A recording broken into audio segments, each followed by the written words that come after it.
This video is a little bit different than our normal one. That's because Matthew and I made a quick dash to Melbourne this week to attend a family picnic reunion. So in this video, we basically talk about that road trip, having an overnight stop, where we needed to charge, how long it took to get there and how much it cost. So if you're thinking about buying an electric car or you're thinking about doing a road trip from the Sunshine Coast to Melbourne or return, this might be the video for you. And if not, don't worry, we've got a great one next week. It's 4:10 in the morning and we're heading to Melbourne in the Tesla for a family reunion.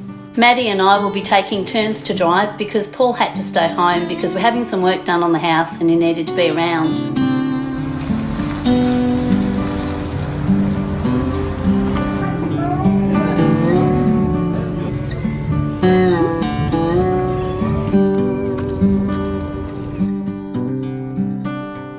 Well, that was a really good stop at the farm near Byron Bay. It took us about 3.75 hours to get here. There wasn't really serious car accident on the way that we saw that held up traffic for about 20 minutes or so.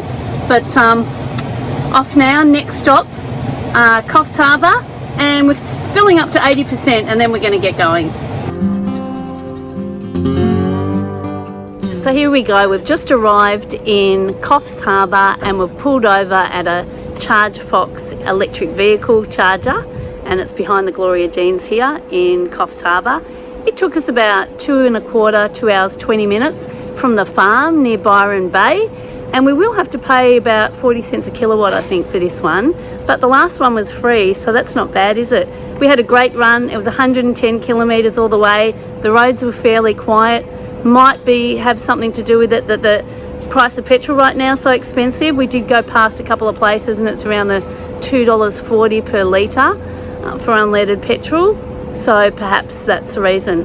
I'm sorry if the quality isn't that great. I left the GoPro at home this morning in my rush to leave by 4 o'clock, but I'm doing this from my phone, so I hope it's okay. This stop, they have so much choice. There's McDonald's and Subway and kebabs and Red Rooster, but I found a healthy place called Oliver's and I was able to get an egg and salad sandwich with wholemeal bread and a little container of nuts and a bottle of water, and it was about $12 something.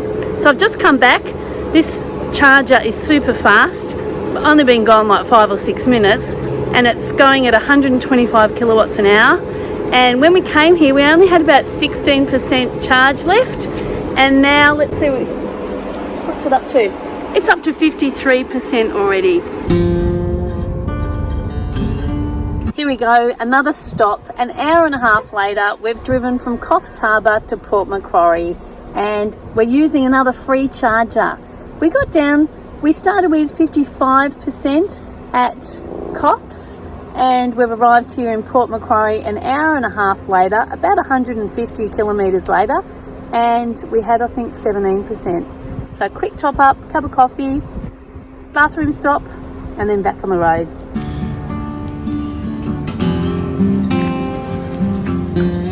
Okay, so we've just finished charging in that free charger. We were there about half an hour and we got it up to 77%, which is exactly where we want to be. So the charging process slows down the higher you get, so you know, around that 77-80% is really good. We were there about half an hour and just long enough to have a nice little break. Oh, and I got to say, it's been great in the car. It's fantastic because I'll show you. So one good thing is I've got my laptop charging while I do my work, while Matthew's driving. He's charging his phone. I've also been charging my phone. He's been charging his laptop, and which is really great that we can do all that in the car, isn't it? It's fantastic. So we've arrived. We're in Budgie Way and it's 6 o'clock at night, and we've arrived with about 9% charge on our Tesla, so that's really good. And the motel that we're staying at is right on the lake here, and it has a Tesla charger, so our car's plugged in and charging all ready for us to leave in the morning, so that's really good. And it's about 24-25 degrees here, very mild, daylight saving, very nice. We had a really comfortable drive. I don't look like a wreck, do I? I've been up since 4 o'clock this morning. Did have a few breaks, and you saw those breaks where we did the charging, so that's really great. What else can I tell you about it? the highway was not particularly busy, the M1, and the roads are fantastic in New South Wales. Once you get over the Queensland border, sorry Queensland, I'm a Queenslander, but the roads in New South Wales are really next level now. Fantastic. Had such a good run. We were able to maintain speed to about 110 kilometres for most of the way, which was just fantastic. So we had the best run. Time to go and find something to eat. Isn't it a nice view? We're right on the lake. This is good, isn't it? And we'll let you know how we go tomorrow.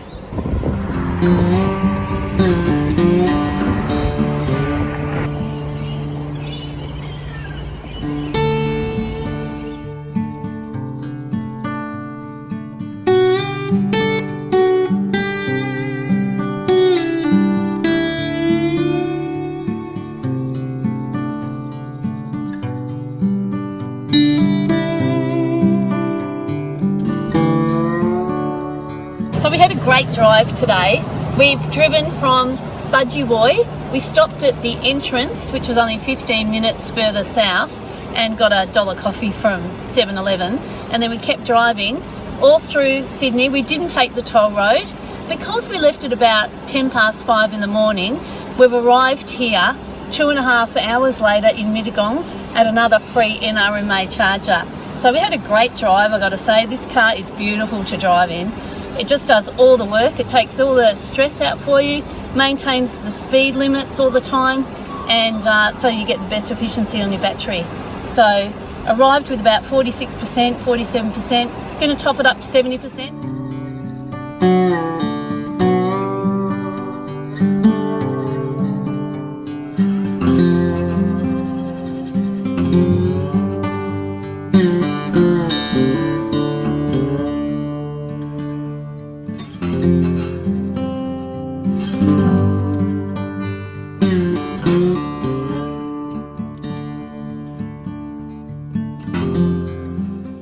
So we left Mittagong about 2 hours ago. It's 198 kilometres from where we are now. We've stopped over at Jugiong, I think that's how you say it, in New South Wales. We had a straight run going all the way down the Hume Highway, where the car maintained a speed of 110 kilometres an hour. So that was great. That's the speed limit on the Hume Highway. And when we left Mittagong, we actually ended up filling up the car because we had a wander around, and Mittagong is such a pretty place to go for a wander and a walk. So we had a little walk, we came back, the car, we filled it to 100%. We've come down here and I think it's on about 46%, something like that. And we use a Better Route Planner app to work out our stopovers at these charging stations. And it's telling us to charge to about 67% before we get back on the road to our next stop, which will be Wodonga, or Albury, sorry. That was such a great place to stop, Jugiong. You have to remember that one. Look, we ended up going into that long pantry place and bought a few gifts for my family in Melbourne. They had like such beautiful things, and the cafe's beautiful, and the pub looks fantastic, and apparently the pub has an electric charger too, so that's good to know. But it's a very popular place to stop, that's for sure. Albury is an Australian city in southern New South Wales. It sits on the Murray River border with Victoria. We had a great walk around Albury and a delicious lunch of dumplings at Happy Restaurant. I got so excited when I saw that there were 4 chargers, but those 3 up there, they're not working. Just this one is, which is kind of lucky for us. So we've left Albury Wodonga, and in Albury where we charged to 100% in the end because we went and got a bite to eat, and then we got down here to Euroa, to the truck stop, and we're using a Charge Fox one. We will have to pay for this one, so it'll be the second one that we're paying for, and we'll just put in enough to get us to where we need to go to Melbourne, and then we'll be on our way. After Euroa, we made our way to Melbourne via the beautiful wine district of the Yarra Valley, and we arrived in Melbourne after dinner time. After a 1,900 kilometre trip, we spent a total of $11.78 Australian on electric charging, and that's $8.87 US. I arrived in Melbourne with about 30% charge left on the car, And then the next day we went off to my family's reunion picnic and we had a great time. We spent a couple of days with my family before making our way back home to the Sunshine Coast in a Tesla. Have a great weekend and we'll see you next week.